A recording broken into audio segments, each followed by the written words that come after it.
For what purpose does the gentleman from Maryland rise? Mr. Speaker, I move to suspend the rules and pass the bill H.R. 2651 as amended, the Maritime Workforce Development Act. The clerk will report the title of the bill.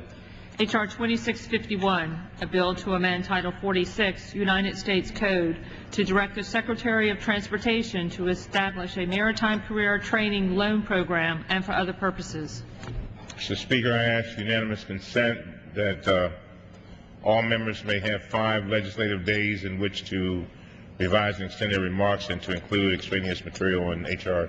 2651. Without objection, pursuant to the rule, the gentleman from Maryland, Mr. Cummings, and the gentleman from Wisconsin, Mr. Petri, each will control 20 minutes. The chair recognizes the gentleman from Maryland. Thank you very much, Mr. Speaker. I yield myself such time as I may consume. Thank you, Mr. Speaker. As the chairman of the Subcommittee on the Coast Guard and Maritime Transportation, I rise today in strong support of the Maritime Workforce Development Act, H.R. 2651. Legislation which I authored to address the education and training needs of our nation's merchant mariners. I thank Congressman Oberstar, the chairman of the full Committee on Transportation and Infrastructure, Congressman Micah, the ranking member of the full committee, and Congressman Lobiondo, the ranking member of the Coast Guard Subcommittee, for working with me to support our maritime workforce.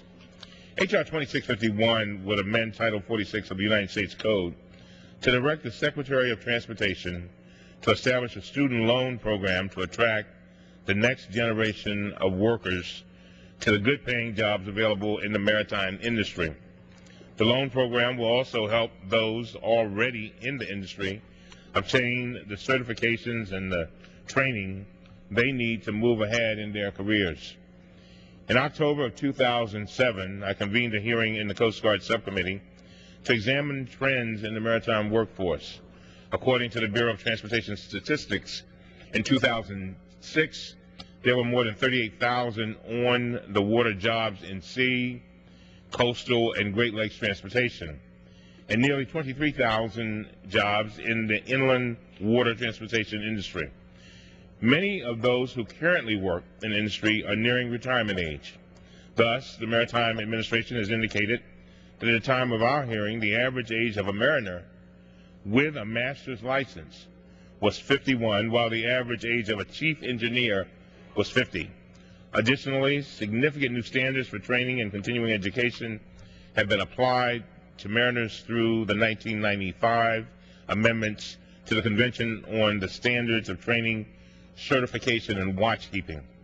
These standards have rightly been set to improve safety in the maritime industry by reducing human factors as the causes of maritime accidents, but they have also imposed expensive and very time-consuming training requirements on mariners, particularly on those who are looking to upgrade a document or license to move up the career ladder.